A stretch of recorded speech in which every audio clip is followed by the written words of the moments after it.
The parachute. My rich dad said, starting a business is like jumping out of an airplane without a parachute. In midair, the entrepreneur begins building a parachute and hopes it opens before hitting the ground. He also said, if the entrepreneur hits the ground before the parachute is built, it is very tough to climb back into the plane and try again. For those of you familiar with the Rich Dad books, you know that I have jumped out of the plane many times and failed to build the parachute. The good news is that I hit the ground and bounced. This book will share with you some of my jumps, falls, and bounces. Many of my failures and successes were small ones, so the bounce was not that painful. That is, until I started my nylon and Velcro wallet business. I will go into further detail throughout the book because I made many mistakes and learned from them along the way. The success of that business was sky high, and so was the fall. It took me over a year to recover from that powerful bounce. The good news is that it was the best business experience of my life. I learned a lot about business and about myself through the process of rebuilding. The crack in the dam. One of the reasons I fell so hard in the nylon surfer wallet business was that I did not pay attention to the little things. There is some truth to the age-old statement, the bigger they are, the harder they fall. My little surfer wallet business grew so fast that the business was a lot bigger than the capabilities of the 3 entrepreneurs who created the business. Instead of creating a business, we had created Dr. Frankenstein's monster and did not realize it. In other words, our sudden success was accelerating our failures. The real problem was that we did not know we were failing.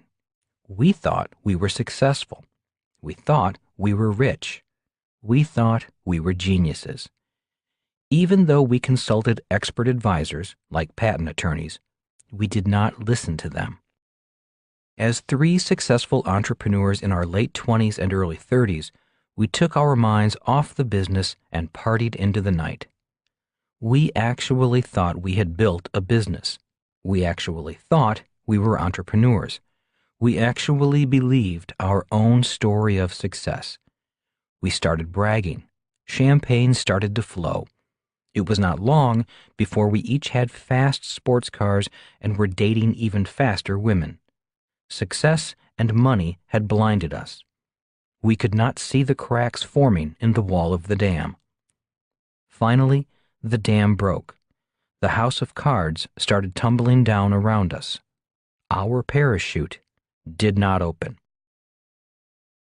Too much success. The point in sharing my entrepreneurial stupidity is that many people think that it is the lack of success that kills a business. In many cases, that is true. The failure of my surfer wallet business was a valuable experience because I found out early in my career as an entrepreneur that too much success can also kill a business. The point I am making is that a poorly conceived business can fail whether it is initially successful or not. Hard work covers up poor design. A poorly conceived business startup may be able to survive as long as the entrepreneur works hard and holds the business together with sheer determination. In other words, hard work can cover up a poorly designed business and keep it from failing. The world is filled with millions of small business entrepreneurs who are able to keep their leaky business afloat with hard work, sheer willpower, duct tape, and baling wire. The problem is, if they stop working, the business breaks apart and sinks. All over the world, entrepreneurs kiss their families goodbye and head off to their own businesses, their pieces of the rock. Many of them go to work, thinking that working harder and longer will solve their business problems.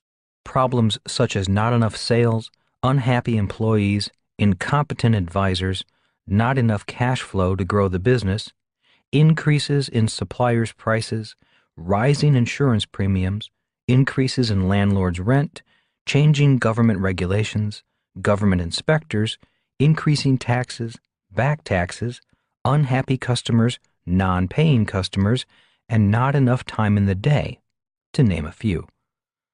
Many entrepreneurs do not realize that many of the problems their businesses face today began yesterday, long before there was a business. One of the primary reasons for the high failure rate of small businesses is sheer exhaustion. It's tough to make money and keep going when so much of your time is tied up in activities that do not make you any money or that cost you money without offsetting income.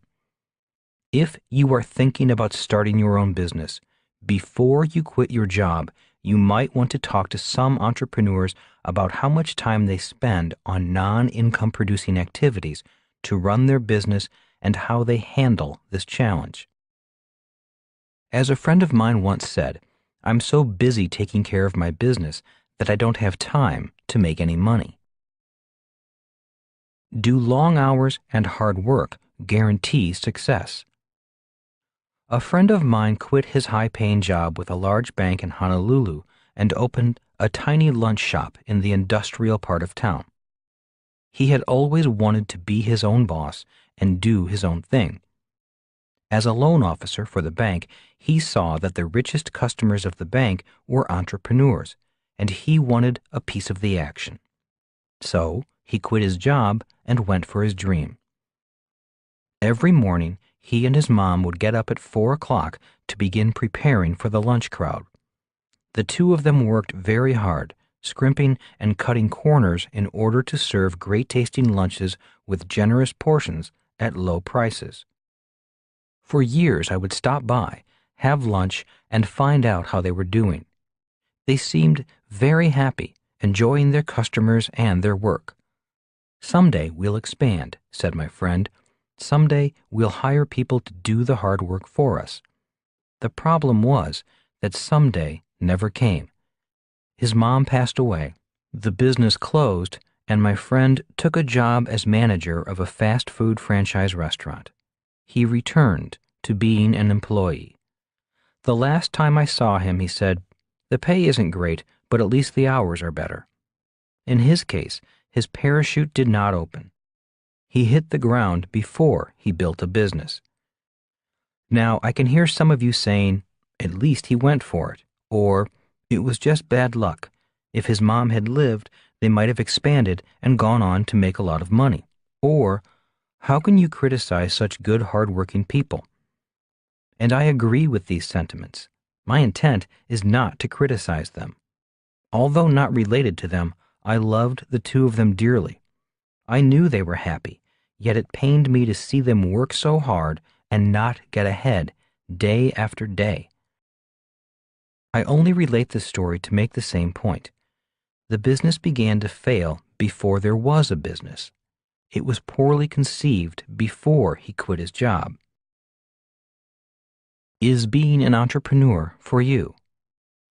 If this story about working long hours, or failing if unsuccessful and possibly failing if successful, or jumping out of a plane without a parachute and bouncing frightens you, then being an entrepreneur may not be for you. But if the stories intrigue you or challenge you, then continue listening. After finishing this book, at least you will have a better idea of what entrepreneurs need to know to succeed. You will also have a better understanding of how to create, design, and build a business that grows with or without you, and possibly makes you rich beyond your wildest dreams. After all, if you are going to jump out of a plane without a parachute, you might as well win big if you are going to win at all. The job of an entrepreneur. An entrepreneur's most important job begins before there is a business or employees.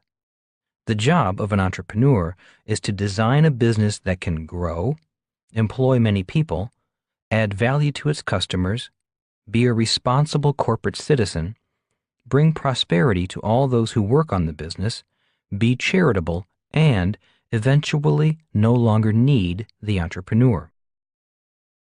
Before there is a business, a successful entrepreneur is designing this type of business in his or her mind's eye. According to my rich dad, this is the job of a true entrepreneur. Failure leads to success. After one of my demoralizing business failures, I went to Rich Dad and asked, "So, what did I do wrong? I thought I designed it well." "Obviously you didn't," Rich Dad said with a smirk. "How many times do I have to do this? I'm the biggest failure I know." Rich Dad said, "Losers quit when they fail. Winners fail until they succeed." Shuffling the papers at his desk for a moment, he then looked up at me and said, "The world is filled with wannabe entrepreneurs. They sit behind desks, have important sounding titles like vice president, branch manager, or supervisor, and some even take home a decent paycheck. These wannabe entrepreneurs dream of someday starting their own business empire. Maybe someday some of them will. Yet I believe most will never make the leap. Most will have some excuse, some rationalization such as, when the kids are grown, or I'll go back to school first, or when I have enough money saved. But they never jump from the plane," I said, finishing his thoughts. Rich Dad nodded. What kind of entrepreneur do you want to be? Rich Dad went on to explain that the world is filled with different types of entrepreneurs. There are entrepreneurs who are big and small, rich and poor, honest and crooked, for-profit and not-for-profit, sane